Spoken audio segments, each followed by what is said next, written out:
What is going on, guys? Welcome back. Commentary for you. Jimmy Smith, Ryan Moody from the safety of multi-state conversations. Of course, we're here to talk about something that I really can't even believe we're talking about. And based on today's culture, it's amazing that I'm talking about something we never thought would happen. Jimmy, there's people literally talking about stripping Khabib from his title because now obviously we know he's stuck in Russia. And it's so intriguing to me that this is the thought process. So we've gotten so many different layers of information. First of all, Khabib has basically said, give me a location so I can plan this out and I can get my travel authorized. Or number two, come to Russia and fight. I will offer that those are both really good options for him to have. It certainly shows me that it's not that he doesn't want to fight. It's that he can't fight based on what's going on. But let me also say, and this is the interesting opinion I'd like to hear from you, do you feel that Dana not backing down, that we've discussed at length over the past couple weeks, is creating this narrative that because the UFC is continuing, that now the fighters who don't wish to fight for their safety, their family safety, any type of risk they feel would be there, they're now not at least somewhat willing participants in this. Whereas if other leagues that we've seen just close down, everyone gets their hand washed of not wanting to compete. Yes. And that isn't new, right? I mean, how many fighters fall out with injuries or something else and they're accused of being cowards all the time? It's a sport-wide phenomenon. It isn't linked necessarily to Dana White or any particular person. But how many times have you heard that narrative? Someone says, I blew out my ACL, I need surgery. They're scared. They don't want to fight. Keyboard tough guys have said this from the beginning of the sport. This is just a continuation of that attitude.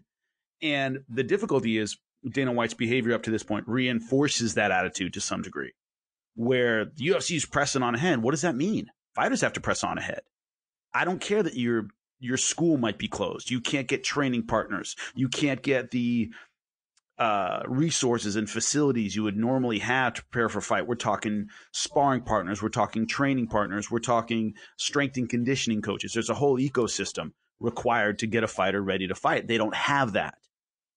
And so not only do we want you to risk your health getting on a plane, going to this fight, being around people that even in a stripped down version of MMA you'd have to be around, you can't get ready like you normally would. I was talking to Anthony Smith and he said, dude, I can't get a blood test. Can't get my blood test done. Doctors aren't putting hey, I need to fight, look at my blood work. That's not a priority right now when I have COVID tests backing up and people are really hurting. It's a ridiculous ask, in my opinion.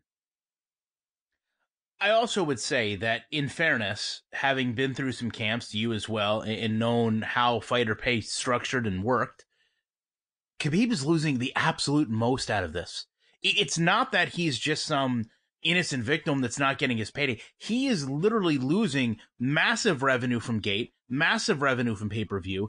Everything actually tells him to go and fight from a business standpoint. The only thing telling him not to is, as you said, the continued narrative. We're going to truck and continue on. We're still going to do the events in the face of adversity, which I was fine with. You go back and check both of us. When we were talking about the card in Brazil, we were okay with the narrative of pushing forward, continuing along. Everything is normal.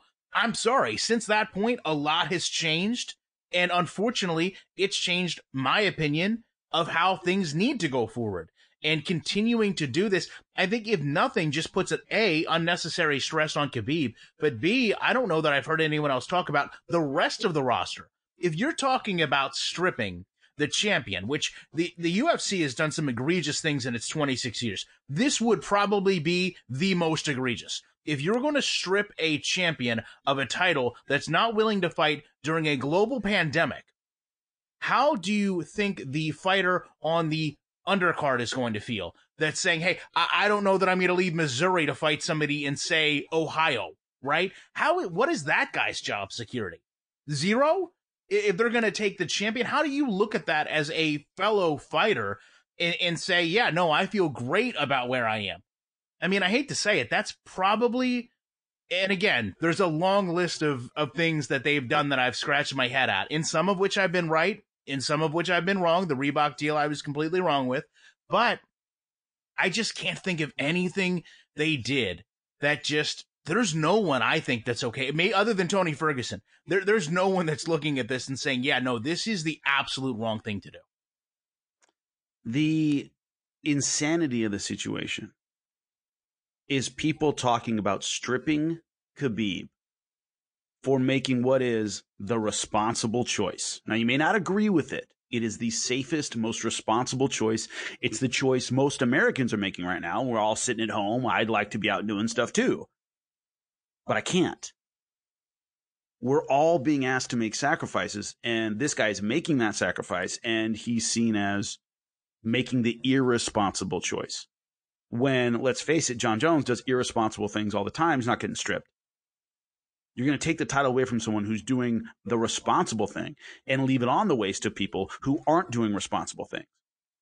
That's the contrast that I think is highlighted in the last couple of weeks. Where, look, and also that larger concept of our governors, for the most part, depending on what state you live in, are asking us to stay in to minimize the impact of this disease. Stay inside, don't go anywhere, do the responsible thing. And the UFC is saying, hey, let's get all these people who don't need to be together in order to put on a fight card. Well, we're all making sacrifice. Why is this the exception to the rule? We want to get life back to normal. Yeah, so does everybody. We want our sport to continue. Yes, so does the NBA. They're losing a hell of a lot more money than the UFC. March Madness makes $1 billion for the NCAA, and it disappeared. But this thing is important enough to, even in a minimal way, and there are people in the comment section who say, hey, the fighters want to do it, there's minimal risk. Minimal risk is still risk, right? I wouldn't interact with a lot of people in a given day, generally speaking, but I'm not doing that. So the contrast of let's punish someone for doing and criticize someone for doing the responsible thing, to me, that's beyond me.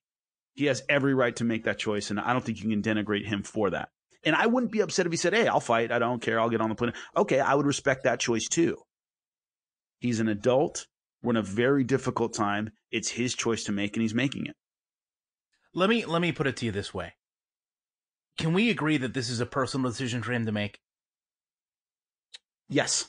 Okay, so just when John Jones, as you mentioned, makes the personal decision to start drinking and then drive, or just when a female fighter makes the personal decision to do some type of enhancement, or you have a fighter that makes the personal decision that it's time to take steroids or do something that's going to fail a drug test, we hold all those personal decisions against them at some level, right?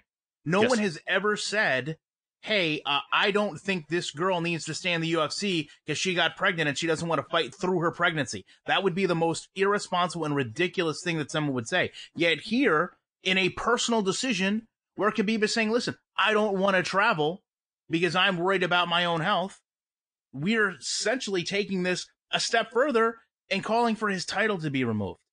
So I guess we'll leave it at that. If we believe it's a personal decision, all personal decisions, at least in the UFC, we know are not judged equally and fairly. Would you say, ultimately, if it came down to it and he did get stripped of his title, can you imagine any other scenario in the past that had been more egregious than this? I don't. I think this would be the absolute bar none worst. Yeah, it would be. By a lot. By a lot. There have been decisions that irked me that were, okay, I don't agree with that and all these things. This one would be huge considering the context of what we're dealing with. This would be absurd, in my opinion.